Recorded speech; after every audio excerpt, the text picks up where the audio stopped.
আসছি আসছি।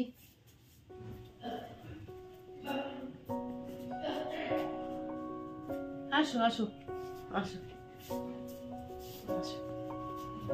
কেমন আছো? বসো বসো। তো অনেকদিন পরে হঠাৎ এলাম, অনেকদিন পর কত মনে পড়লো। কেমন আছো? আছি, ভালো আছি। তুমি ভালো আছো তো? তুমি তো চলছে গো।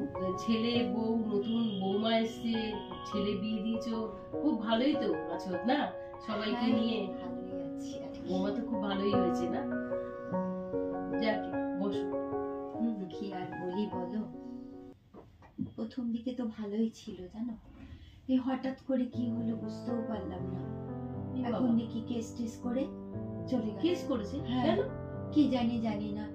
এবার বলো, সব সময় পুলিশ হচ্ছে, বাড়িতে পুলিশ আসছে, একটা চিন্তা হচ্ছে না? হ্যাঁ, কেন কেন এরকম হলো? ভালো উকিল, তাও তো বলতে পারবো না আমি কি করলাম, ছেলের সাথে কি হলো সেটাও তো বলতে পারলাম না।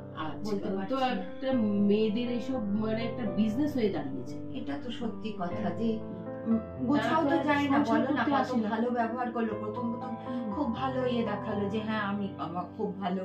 আমি বললাম যে ঠিক আছে চলো, ভালোই ভালো মেয়ে, বিয়ে দিয়ে ভালোই থাকবে ওরা দুজনে।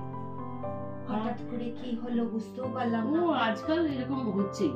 ও আজকালকার মেয়েরা তো আর সংসার করবে না, সংসার করার উদ্দেশ্যে আসে না। এটা তো সত্যি তারা কথা, তো আসে ঘোরপোষ নিতে। তারা বিয়ে করবে, করে ঘোরপোষ নেবে। হ্যাঁ, তাহলে কি অবস্থা। আমি তো পাড়ার মধ্যেও দেখি যে কয়েকটা মেয়েকে দেখলাম এরকম বিয়ে করছে, 2-3টে করে বিয়ে করে করে ঘোরপোষ নিচ্ছে আর নিজেদের বাপের বাড়িগুলোকে হাঁটিয়ে বসছে। হ্যাঁ, আর অসহায় হয়ে যাচ্ছে ছেলেগুলোর। আজকাল আইনটাই তো মেয়েদের দিকে হয়ে গেছে, মেয়েদের দিকে হয়ে তাই জন্য আইন তো মেয়েদের নিয়ে কথা বলছে। ছেলেদের তো ছেলেরা থাকছে না, মেয়েরা যা বলছে সেটাই মেনে নিচ্ছে। আচ্ছা, তুমি কি ভালো উকিলের খোঁজ দিতে পারবে? আমি তো বুঝতে পারছি না কার কাছে যাব। ফেসবুকে একজন ভদ্রমহিলাকে আমি দেখেছি, তিনি এসব অন্যায়ের বিরুদ্ধে কথা বলেন। আচ্ছা, ওনার সঙ্গে যদি একটু কথা বলে দেখা যায় তাহলে কথা যদি বলা যেতে পারবে আমার সঙ্গে একটু সময় দিচ্ছি। আমার কাছে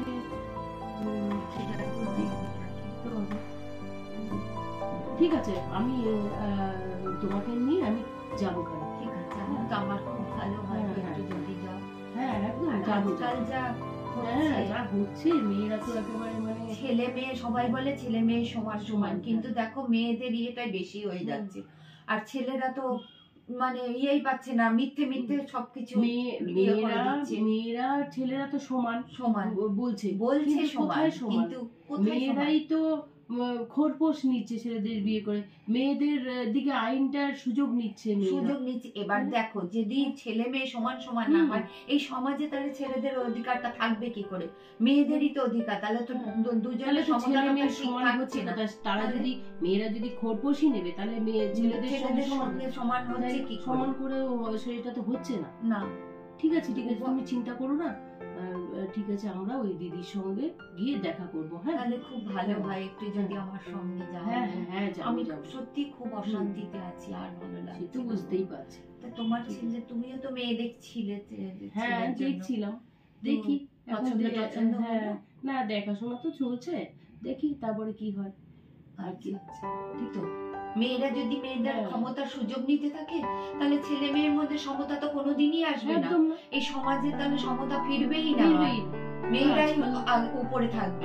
ছেলেরা খুব অসহায়, সত্যি তাই, অসহায়, খুব অসহায়। তারা বিনা দোষে শাস্তি পায়, বিনা দোষ, তাদের কোনো দোষ নেই। দেখো সব সময় তো আর একটা ছেলে একটা মেয়ে 2-3টে করে ডিভোর্স দিচ্ছে, আবার বিয়ে করছে, আবার তার থেকে খোরপোশ নিয়ে আবার সে ইয়ে করছে। তারা থাকবেও না, সংসারও করবে না, এদিকে খোরপোশ চাই তাদের। এটা তো ঠিক না। এবং আইনটাও এরকম হয়ে গেছে বলে যা বলছে তাই শুধু মেনে নিচ্ছে। তারা একটা ছেলেদেরকে একটা শাস্তি দিচ্ছে এসব। কি বলবো, ঠিক আছে আমরা ওই দিদির